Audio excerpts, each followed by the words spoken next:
So, welcome to the fifth and final Switch livestream lecture series. This time we're going over the very famous, very simple tip over switch. So, it's a move that everyone knows, and honestly, I'm not going to make any big mechanical changes to the move because it is what it is, right? It is what it is as a move, but what I just want to do was to basically just offer some commentary on the context surrounding the move, as well as the timing for the move. Because I do think that's actually where the move actually tends to suffer for most people, right? So with that out of the way, with that brief introduction out of the way, let's get into some history behind the tip over switch. So if most of you guys have read Expert Card Technique, you'll know, which I assume is where most people actually learned this move from. You'll know that G. Newgard and Frederick Browie actually credit this move to Jack Merlin. And it is true, Jack Merlin did in fact publish a tip over change. So in Merlin's Master Manipulations back in 1927, by Jack Merlin obviously, he published the tip over switch, tip over change. But in that sort of handling of the tip over change, he does a two-handed get ready, okay? But there's actually a publication that actually predates Jack Merlin's publication of the tip over change. That is Collins Card Conceits. Conceits? I can't English apparently, but that was published back in 1925 by Stanley Collins, and that's, as far as we know, the very first publication of the tip over change. So, but the thing about these two publications is that they're both two-handed get-readies, where the tip over change that we all know and love today, that one actually uses a one-handed get-ready, and that one-handed get-ready actually comes from Expert Card Technique back in 1940 by G. Newgard and Frederick Browie. So that's generally where the golden standard of the tip over change actually comes from, right? It comes from Expert Card Technique with a one-handed get ready, as opposed to a two-handed get ready, which was published years beforehand. And so yeah, that's the general history behind the tip over change. It's a relatively straightforward it's a very straightforward history in terms of the move's development, because unlike the glide, there's really not much of a gambler's sort of perspective on move, because the glide, again, it was used as a sort of second deal, right? But this context and this position that you find yourself in for the tip over change this position is a position that is very much so exclusive to Magic, right? You will not see this context anywhere besides Magic. You won't see this in gambling, you won't see this anywhere else. You'll only see this in Magic. So that's why there's not really much history behind it, because this move was developed specifically for Magic, right? Whereas if you have the glide, you have so much more history because of the fact that it has a gambling backstory. But yeah, that about does it for the history behind the tip over change. And so let's get into the main mechanics behind the move. So the tip over change, you'll have a card selected, but because you actually need the deck to be separated in halves, and both halves need to be squared up, I would just rather have the selection actually be selected from a dribble. So if I just have a card selected from a dribble, I'm already in the proper position to get into the tip over change. Whereas if I have to do a spread, right? If I have to do a spread, I have to then square up everything, separate the deck, pick everything back up, right? So I don't want to do all that. So generally I just have the card selected through a dribble, and it's just going to save myself the headache, right? Or alternatively, if you want, I know some people do this, and that is to have the card selected through their favorite method, right? They then place the card face up on top of the deck, like so. They're then just going to swing cut, and then they have the selection in the bottom half in their left hand, like so, okay? Point is, the selection should just be on the top of the bottom packet, like so, okay? While the top packet is held in your right hand in a bill grip, like so, okay? So that's the general position of how you should start off a tip over change, right? So let's just say you have a card selected from a dribble, right? You're gonna push over this card with your left thumb, and using the left long edge of the right hand packet, you're just going to turn this card over. You're just going to flip it around like so. Okay? And the reason why you're actually doing this is so then there's consistency in motion. Again, Ernest talks about this, but for everything, right? If your motion should always be consistent, because you don't want to, let's just say you're doing like a false deal, right? You're doing a false deal and your standard dealer script looks like this, right? But then you're suddenly changing into a false deal and then you're suddenly adjusting it into an Ernest script. That's not consistent. So the moment that people see this, they'll know, oh, he's changing his grips specifically so then he can do a move, right? So you want everything to be consistent. So the reason why you're turning over this card with the left side of the right hand packet is so that it remains consistent for when the move actually occurs. Okay.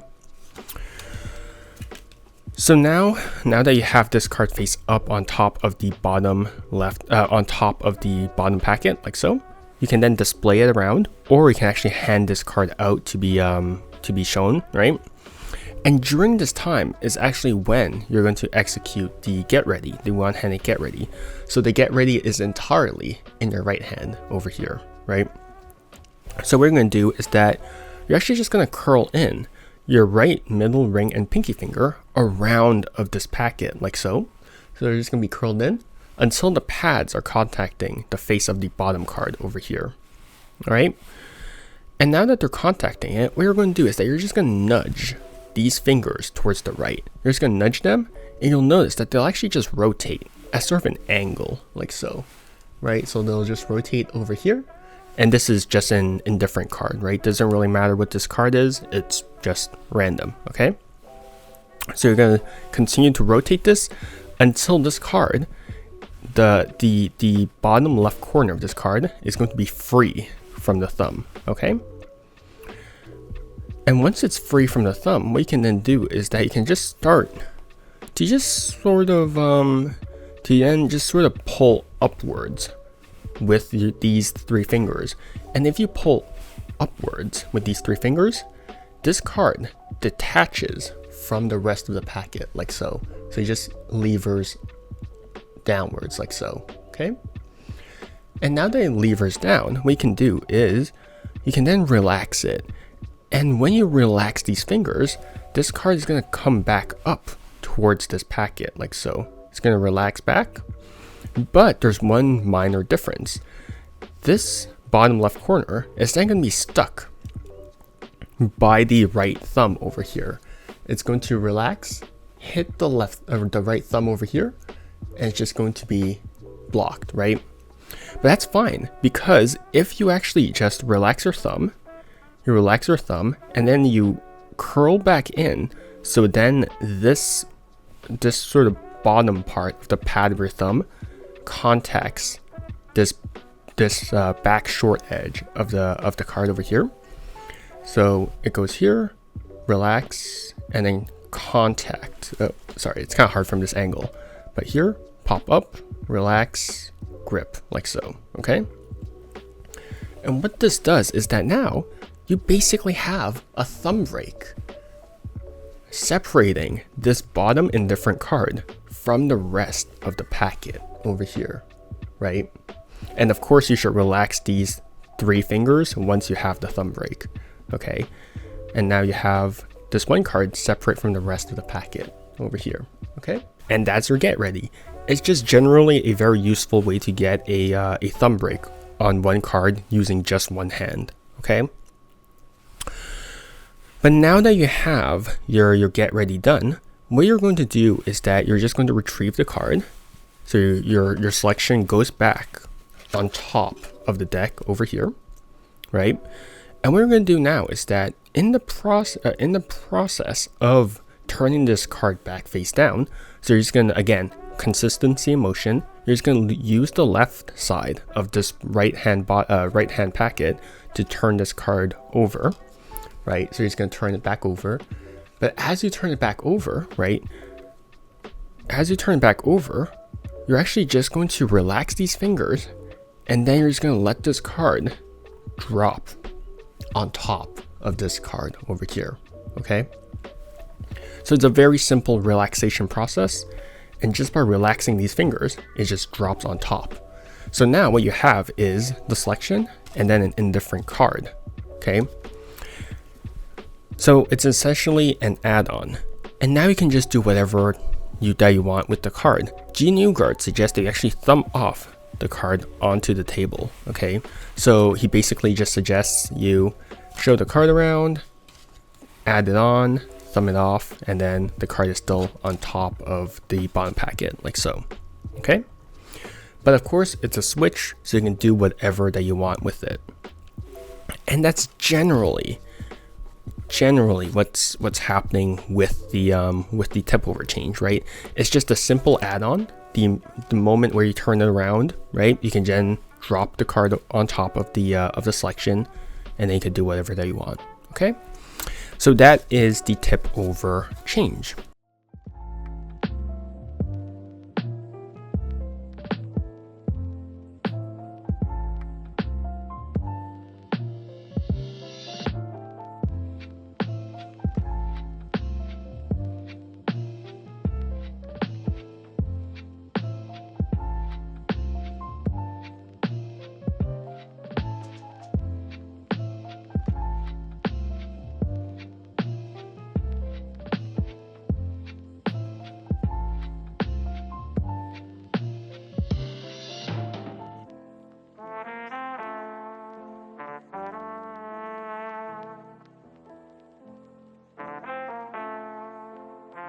Of course, if you're having trouble with aligning this card with the bottom packet, right? Because sometimes if you drop it, it might be off, right?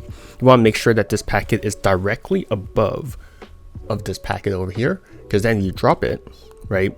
It's just there, right? It just lands directly square on top of the packet. Otherwise, you can then just use your left finger to just sort of just square everything up, right? Obviously, that's not recommended because that's just additional motion. But if it doesn't land completely square, you can always use these fingers to readjust this card over here. Okay, so that's that for the tip over change. Now, if you want to add multiple cards on top of the selection, that's also an option, right? So it's going to be the exact same thing. You have a card over here, right? You have a card over here. And what you're going to do is that the only difference is rather than pivoting the bottom card when you're wrapping these fingers around, right? You're actually going to wrap the fingers around the packet as per usual. But this time, you're actually going to apply a bit of pressure with your index finger.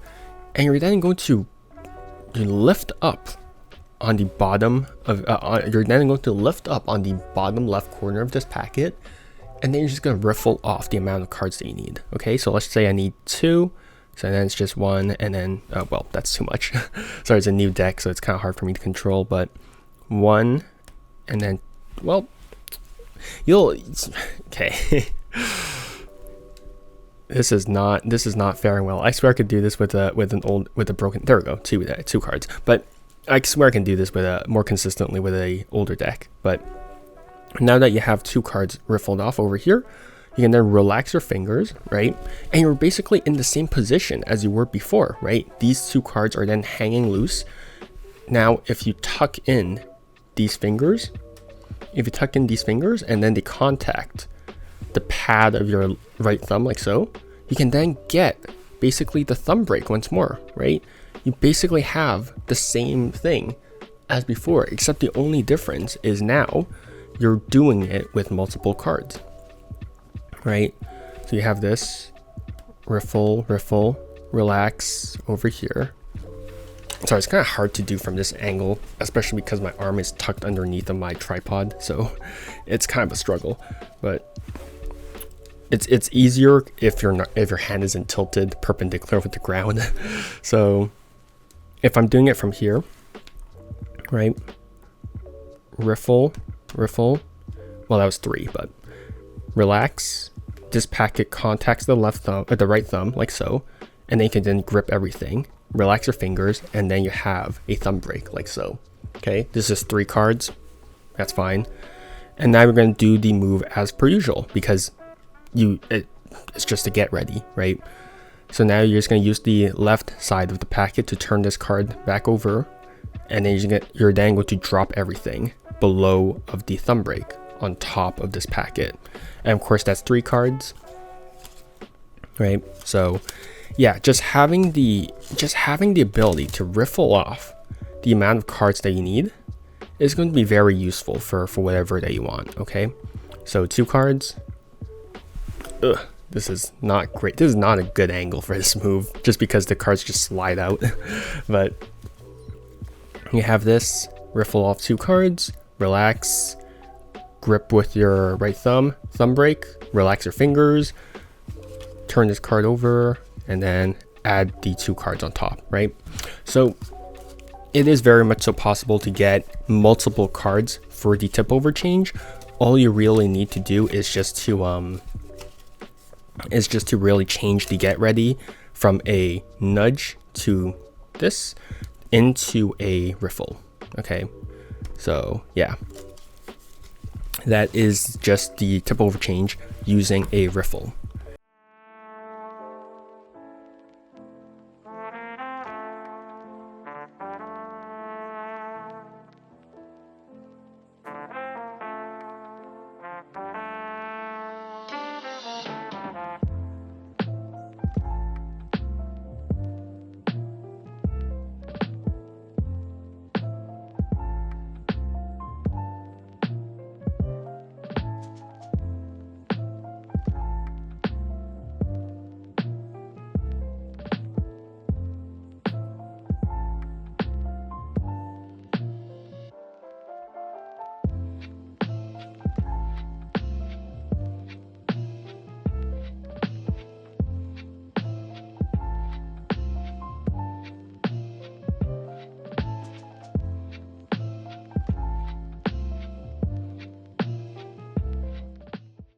But of course there are a couple of issues with the move, not necessarily with the mechanics, but just overall with the choreography and the pacing of the move.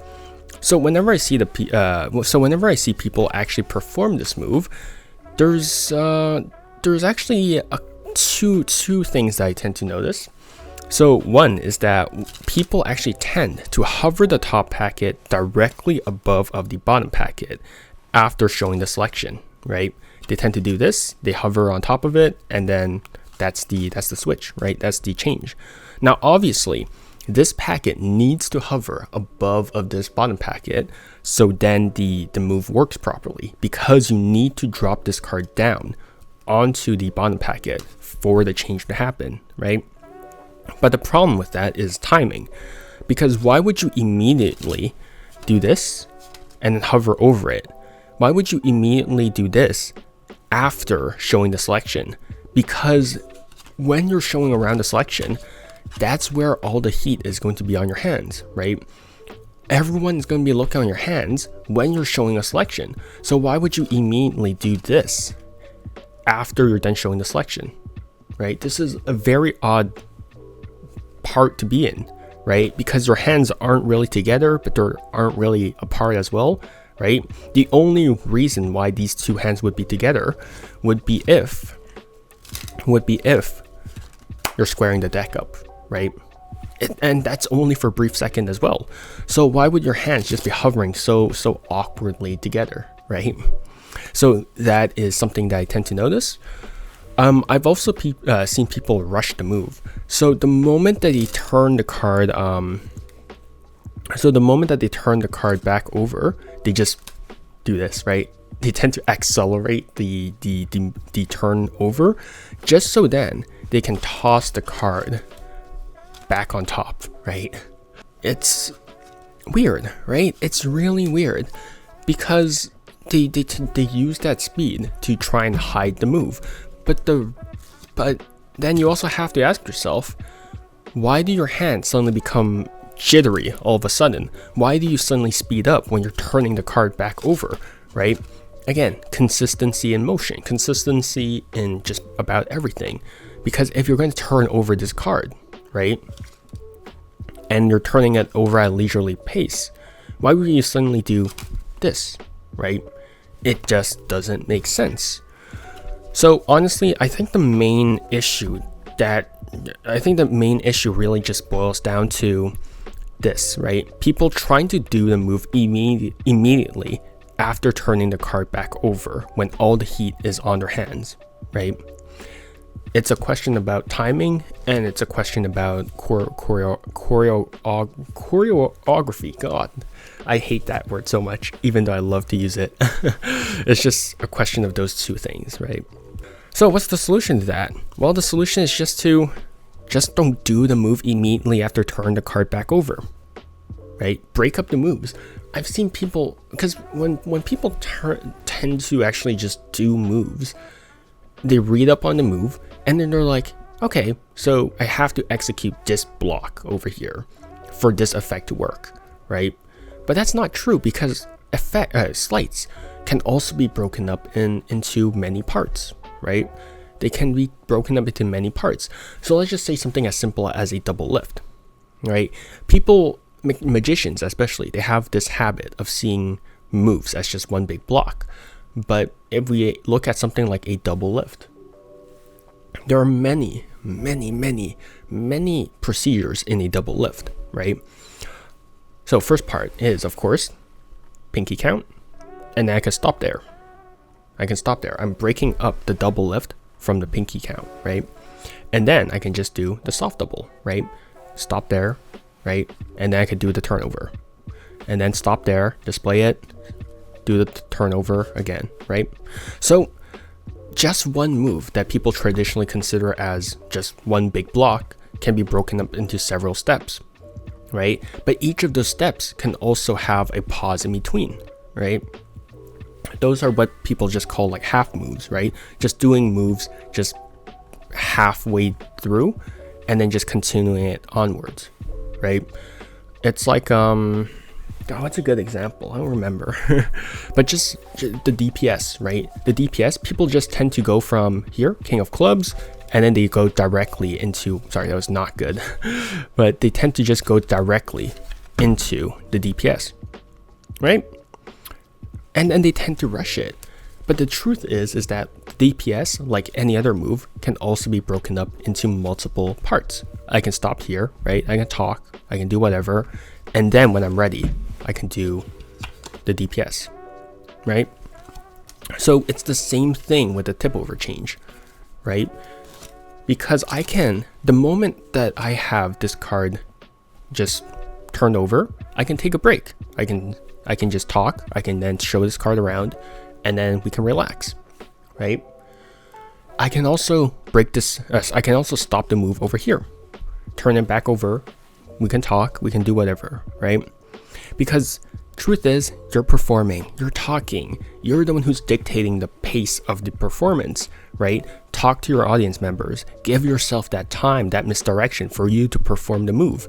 Because now that you're here, you have all the time in the world, all the misdirection in the world for you to just go above and then just deposit this card on top, right? And then obviously, if you want to make this move also look better, you can also add some choreography into it, right? Justify why, for just the briefest of moments, those two packets are close together, right? So just having the ability to break up moves into different little bits and then just adding an overall choreography for those little bits will make those moves just look that much better. So just as an example, right? Just an example, if I want to use this move as a control, you're going to have a card selected through a dribble, right? Show it, right? Face up, like so. Execute the get ready, right? And now you're going to turn the card back face down. And from here, you can then just talk, chat a bit, relax, and, just do whatever. And your left hand should then be in front of your right hand, like so. Okay, so you just talk, do whatever, and do this, right? Because your selection has been here, over here. So your right hand is in front of your left hand. So your left hand is in front of your right hand, like so, right? And now your right hand is then going to pass over your left hand, like so. It's going to pass over like so because it needs to, right? So it's going to pass over, and during this pass over motion, that's when you're going to drop this card on top of this packet over here, okay? So a left hand in front, right hand back, pass over, drop this card, and then you're then going to put this packet, this right hand packet, on the table like so. Or you can have someone just hold up their hand and place this packet in their hand, right? And so the conversation during which this could occur could have been, oh yeah, can you hold out your hand? And then you then pass this packet over, deposit the card, and then place this card in their hand, right? So there's so many reasons why you could have a conversation between, right? So you have this packet placed in front, and there's an indifferent card placed on top of the selection. Actually, I'll do it with a face-up card. So card selected.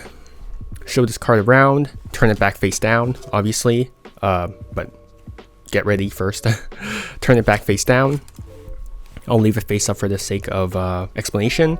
Left hand in front, right hand in back. The two hands cross each other. From here, deposit this card on top of the selection. Place this packet in front, either on the table or in someone else's hand. And from there, you can then cleanly push over this card, place it on top of this table packet, and then just toss it on top. Square everything up, and this card is going to be on top of the deck, right? So that's the overall choreography for this particular control, right? Here, right? Here, get ready, right? Turn it back face down, pass it back over, pass it back over, square up, and then card is on top, right? So then this can be used in the context of an ambitious card routine as well. So since the deck is already in the spectator's hands, assuming that you did the can you hold out your hand or whatever, and then you place the packet in their hand, you can then ask someone to actually, then ask them to actually have their other hand come over this deck over here, right? And then you can then ask them to imagine their card rising to the top via their touch or whatever, and then have them remove their hand and then reveal that their card has risen to the top, right? So just from a control, you can have this transition into an ambitious card, right? So play around with the choreography, the timing, and just the pacing of everything, right? Because just having, right, this crossover here, hold out their hand, and doing this, right? It looks like a completely different move because suddenly my hands aren't hovering awkwardly together, right? And I'm not doing this move immediately after showing this card around. There's a break in between, right? So try and play around with the overall choreography, the timing, and everything like that, right? Don't just steal my choreography. I mean, you can. I'm showing it to you now, but just try and play around with things, okay? And you'll be surprised by how well your moves actually just look, right? But of course, like every other move, this move has its pros and its cons. The benefit to this switch is that you can do it as many times as necessary, right? Much like a second deal or a glide, you can endlessly do this move, right? You can endlessly add cards on top of this card, right? Oh, well, that card just shot away. You can do this move as many times as you'd like, right? Right? You can do this move as many times as you'd like, right? Because unlike a double lift, if you do a double lift and then you have this card inserted elsewhere, right? You can't do anything else about it because this card is now a single, right? You're stuck here. But with the tip over change, you can endlessly add cards on top. The problem is that this move needs to be done in a very specific position, right? It needs to be done with both packets separated, with the selection on top of the bottom packet, and both halves are, again, they're separated, and one half has to be in your right hand, right? So it has to be done from this very, very specific position. Whereas most switches are either done on top of the deck when the deck is squared up and together, okay? It also lacks any sort of isolation or separation from the rest of the deck, right? With the top change, the card is completely isolated, right? The card is completely isolated and it still has that change, right? With the downs change, the card is side jogged, right? The two of spades is indeed side jogged. So there is inherently an element of separation with the downs change, but because this card is on top of a packet, it feels like one unit with the rest of the deck, right? So there's not really an element of isolation or separation with this move. But again, you can endlessly do this move, right? And it also has the added benefit of this card is automatically lost in the center of the deck. So that's just a couple of benefits and cons with the downs change, with the tip over change, compared to the other switches that we've spoken about on this channel. So yeah, if you're interested in the tip over change, of course you can always look at Daryl's ambitious card Omnibus by Daryl, written by Stephen Minch, The Collected Works of Alex Elmsley, Volume 1 by Alex Elmsley, Paige Wright's Manuscript by Paige Wright, and then Vernon Chronicles, Volume 3 by Di Vernon. So those are just a couple of resources regarding the tip over change that you can look at. Of course, you can always take a look at the other various changes that I've presented throughout this series. Changes, switches. In the past, they kind of used them interchangeably, but those are just a couple of things they can look at. Again, this is the 5th Switch livestream lecture. So again, there are 4 other switches that you can take a look at. And so yeah, feel free to take a look at those resources. And so yeah, that is the tip over change. Like many of the other switches that we've spoken about, or other moves that we've spoken about, choreography and timing play a vital role in how a move feels and looks, right? And depending on how it feels and looks, of course, it can either look better or worse, right? So again, my main problem with this was that people just hovered the packets too close together, or they just rushed the hell out of it, right? Which I'm not the biggest fan of, which is why there was the choreography for the control, right? Over here, and then that, right? So don't just perform a move as you read or learned it, right? Play around with it. Make it so that the move suits your character, your performance style, and you'll find that your moves will actually look a lot more cohesive with the routine / effect that you're performing, right? Because then it suddenly suits you. You're not just doing a move because you're doing a move. You're doing a move because it looks like it's part of your character, right? So again, you don't have to directly just use this choreography if you want, right? You can feel free to just have another choreography if you have something else in mind, right? This again is just this is just a suggestion that I'm making based on my own sort of experiences and ideas. So again, feel free to play around with the choreography and timing of everything, right? Because at the end of the day, you're you. There's only one you over here, and you're the only person who knows how you perform. So why not just change moves according to how you would actually perform them, right? Because, well, if everyone just performed the moves the same as everyone else, there would be no reason for any more like magicians, right? So don't be afraid to implement your own ideas, your own personality into moves, right? Break them up, try different things with them. Don't be afraid if it doesn't work, right? And so, yeah, just play around with moves and add your own flair to them. But yeah, that's the final entry to the Switch livestream lecture series. That was the 5th and final one, the tip over change. I mean, we've spoken about so many switches. We've spoken about a lot of category of moves over the course of the livestream lecture series. I mean, changes, passes, palms, and now switches. And so yeah, we've gone through a lot of categories. I'm actually not really sure what other category of move I can really get into, so I might be taking a break from live streams while I figure sort of things out. But for now, yeah, that was the tip over change, and I hope you enjoyed it. And so yeah, hope you guys have a good one. Stay healthy, stay safe, and see you guys next time.